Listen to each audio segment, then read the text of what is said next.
Another day, another video. Welcome back to the channel, everybody. Today we're watching a Big Bang Theory. This is a 20th episode of the 8th season. Hope you guys have been enjoying it so far. If you'd like to watch today's full episode, it is available for the link in the description below.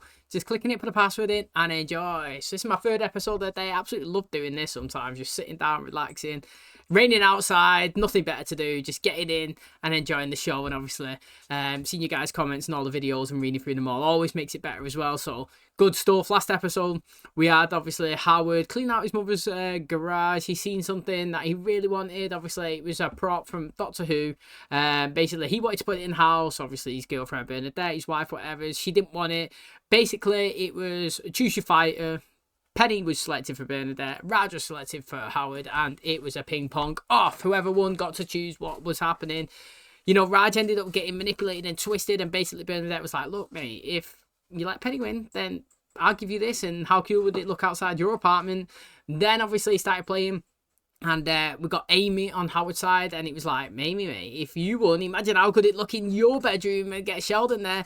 She ended up with, she got it for herself, and then obviously she's put it in her bedroom right outside the door. We see Sheldon running in, playing, dressing up as props, obviously, at the end of the episode, and she was like, mate, this isn't exactly how I envisaged this going down. But it was quite fun. It was a joyous episode, and we also had Leonard and obviously Sheldon, who was going on a road trip. He's going to basically do a big lecture on their report that they published, and they had a couple of bit of time. They went to George Lucas's place, well, like, I don't know, museum, and they tried to obviously speak to him or get a picture with him, and Sheldon got out the car, he went running, police got after him, the security guards, whatever you want to call it, they tasered him. They didn't actually make it and meet him, but they had a crazy experience that nobody could ever take away from him, as they said, and overall it's just a fun and entertaining episode. Fact checking today's out. If you do enjoy it, please smash the like, it really helps out. Subscribe if you're new, and as always, let's jump into today's episode.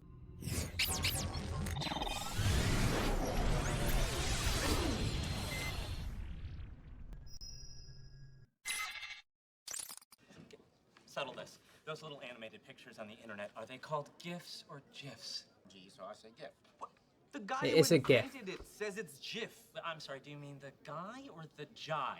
I'll give you 3 guesses why I'm so irritated. Well, something happened different from the way you wanted it. A group of scientists was invited to a weekend symposium at a former home of Richard Feynman, and I wasn't included. Sheldon, I'm sure it's not because they don't think you're an elite scientist. You can spend the rest of the day being bitter about this. Agreed. Say or, but why bother?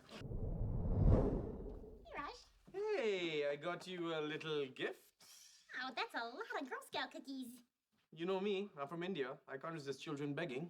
It's all done. The lawyer tracked down my father and got him to sign it over. I didn't have to meet him. I didn't have to talk to him. I don't even know where he is. What if he's in a Beatles cover band? I'm just saying, if he's got your nose and haircut, he'd make a killer Ringo. You know, I always assumed that Howard's dad was kind of like disappeared or died or something. The fact that he's actually out there, you know, is interesting. And yeah, I don't know if you ever watched a program called Long Lost Families, but like people write in and say, oh, you know, I was a kid, I was put up for adoption, I've been trying to search for my parents, and then they go out there and they find them and they either died or they reunite them, and you get the whole backstory and why they left, and it's like very interesting. And maybe obviously him knowing that his dad's actually out there and was easily accessible for contact, maybe he wants to look into it. It's cool. I've never been on a podcast before. Well, you picked a good one to start. Will's had lots of great guests. Jonathan Frakes, Brent Spiner, Michael Dorn, Gates McFadden. Okay, so this is basically going to be just like a little talk show. We're going to take some calls. We'll talk about what it was like on the set of Serial Apist 2. It should be really fun. Most people download it later, but usually a few thousand people listen live. What? A few thousand people listen to you talk about nerd stuff? How the rest of the night's gonna be? I don't know the future. Do you think there's a chance that an asteroid could hit the Earth, destroying Feynman's house and everyone in it? To the codicil of the relationship agreement, which you insisted upon, we're not allowed to pout or be moody on date night. I was afraid you might bring this up, so I have a workaround. There you go. Although I must admit I'm smiling a little bit at the moment because this loophole is so brilliant. I'm thinking ripping up the carpets, maybe lose the wallpaper, all new light fixtures. You know, if you knocked out this wall, it would give you an open floor plan. Okay, no one's knocking anything down. When he's at Comic-Con, I'm bringing in a wrecking ball. Are you Howard Wolowitz? Yes. It's his brother. This is a little weird, but a lawyer was trying to contact my father because his name was still in the title for this house. Are you saying You're my half-brother? Bernadette, weird things are happening out here! He's from Victorious, you know. Alright, he looks like a Started to Nickelodeon suspect chart. It was a bad movie when I looked at the script and saw the title. I've just been handed a note. I'm going to read it. Will, do you want more Diet Coke? I didn't want to interrupt. That voice you just heard belongs to Leonard, Penny's fiance. Leonard, why don't you grab some headphones and join us? I don't have a question. I just want to say I'm a big fan of the movie. I've seen it like 10 times. The movie actually has a little bit of a cult following. Really? Yeah, I was at a science fiction convention and I saw a woman dressed as your half-ape character. Hello, Kevin Smith. Hey, man, yo, is everything okay, Will? Because it's been like 2 minutes and you haven't even brought up Stand By Me. Benny, listen, I saw your movie. Oh, wow. I wish it was better. Oh, don't worry about it. Have you seen some of Kevin's films? Penny, how come you're not in more stuff, man? I'd cast you in a minute. Seriously? Oh, yeah, man. I'm actually in pre-production on a movie right now. You should come over and read for a part. Oh, my God. I would love that. You have a new job. I think I asked you. Yeah, you tell him, Penny. Stay out of it, Kevin Smith. It's an evolutionary advantage to be included in group activities. You know what? I used to be a fan of evolution, but I've since evolved and now I think it's dumb. Being left out is a terrible feeling. No one understands that better than I do. Hey, look at that.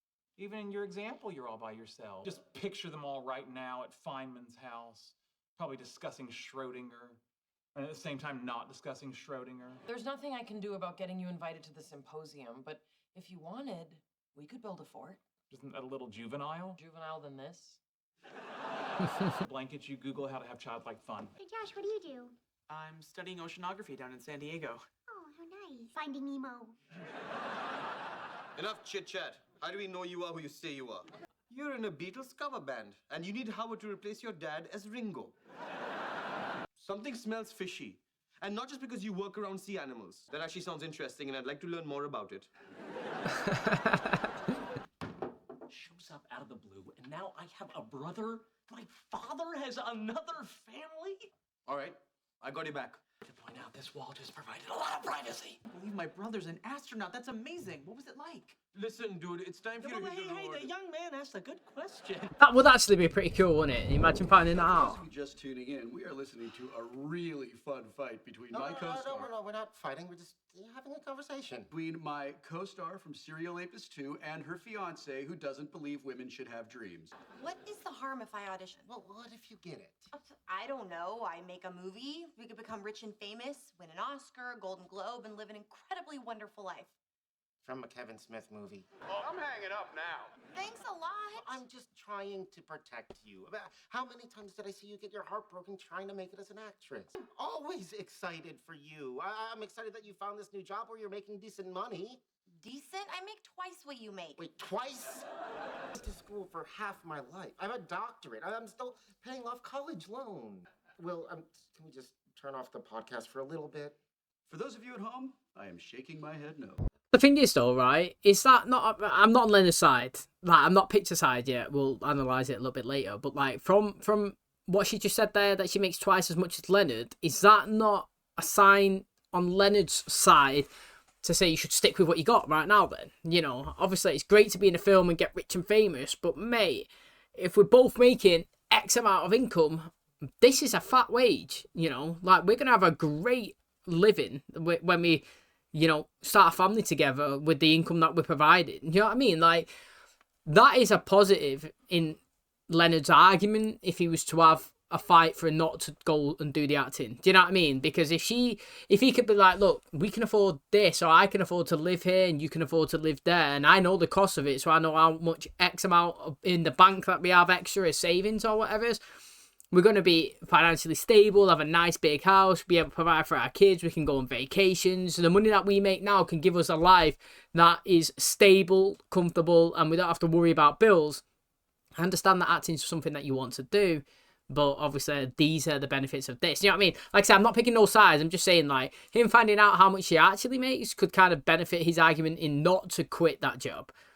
Also, it's interesting that obviously he's saying there that he's still paying off bills or whatever from when he was in college. Mate, so I went to university, which is the same as kind of like a US college, and I'm in debt 50k. I literally logged onto the government website the other day to see how long, because I have to do the repayments, and I was like, mate, how much do I owe? Let me have a look. Mate, 50 grand for going to university. What is that about? Do you know what I mean? Like, that is ridiculous. How's it going, Sheldon? Wonderful. Enter through the side. Batman is a load-bearing blanket. Amazing. I know. This isn't the printout. This is my real face. Roughing it? Okay.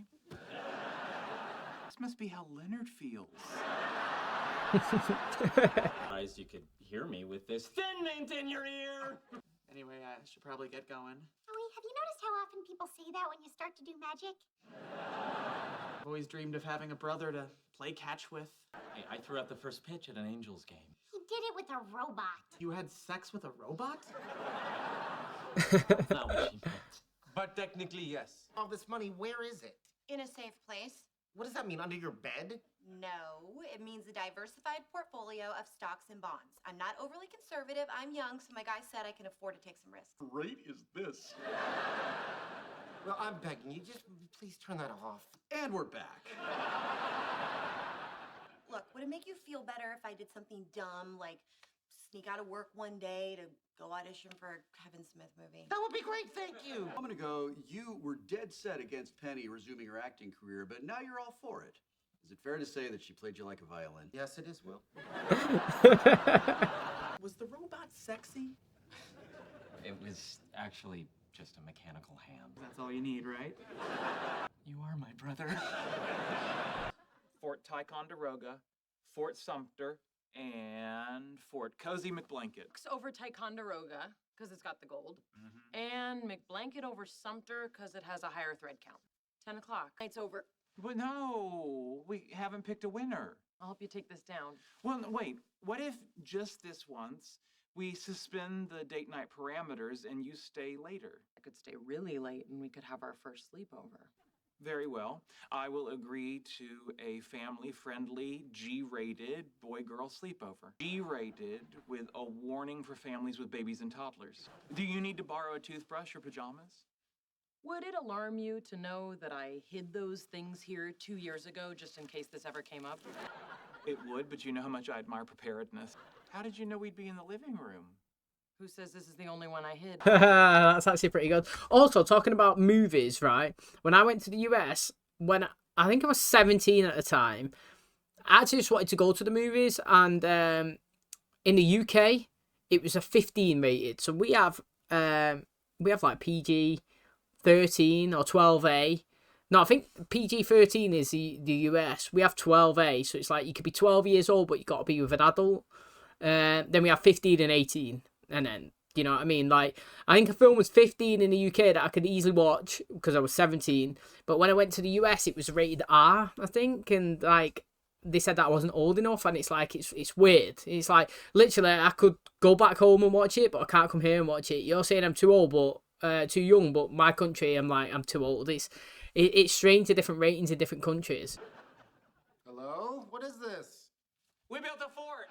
Oh, well... You kids have fun. Do you want to see the inside of the fort? I'm good. You would, oh, come on. I really want to tell someone they can't come in. Sheldon, may I please visit your fort? I want to say no, but it's too glorious. Get in here. Have a seat on the floor. Not there. That's my spot. So even when he's not sat on his sofa, he's got a spot somewhere else on the floor. Now, that fort is actually pretty interesting. And do you know what I mean? Like, we always talk about small steps, you know, baby steps for their relationship. And even though nothing crazy was happening here, you know, this is her first sleepover. It's the first time she's ever actually staying over in the apartment, willingly as well. And Sheldon obviously invited her. It was a bit of an invitation. It was kind of his idea if we extend the parameters of the time on date night.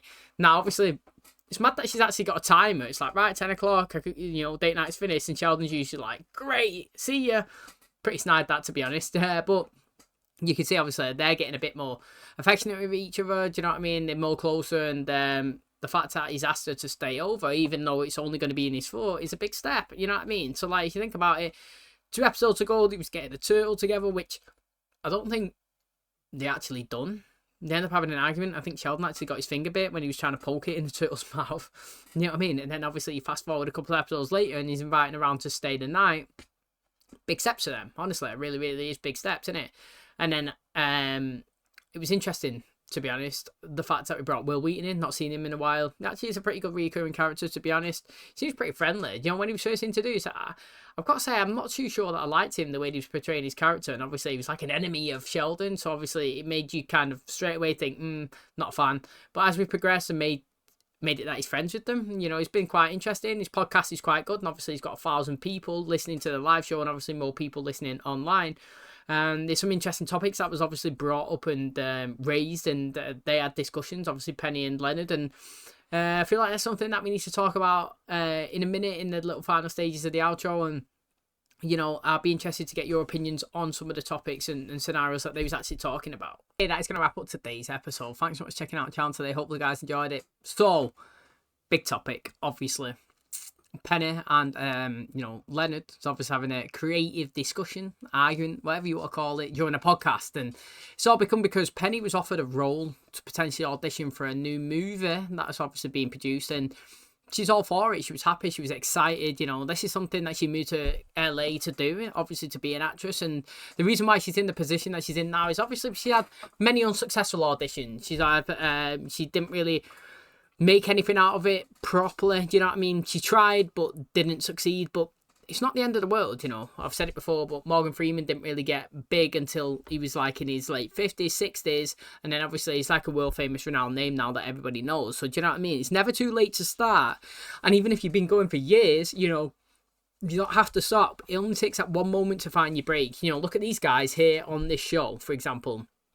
They probably never had anything massive before they made it to this show, and the first few seasons probably on like maybe like $10,000 an episode, which is ridiculous anyway in terms of a salary against a normal person.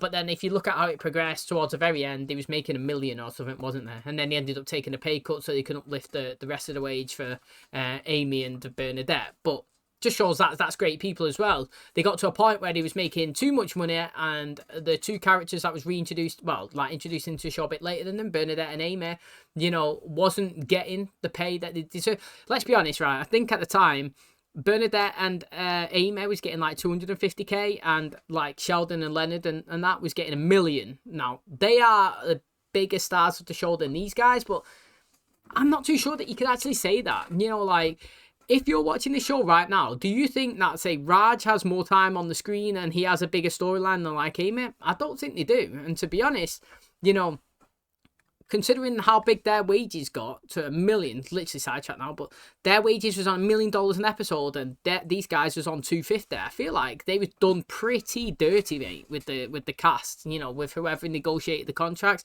And it was nice to see or hear or whatever is that the other cast members, for kind of like to try and get an equal pay, all took a $100K pay cut, which left $500K to add back onto their wage, which means that they dropped to $900 and they received $500.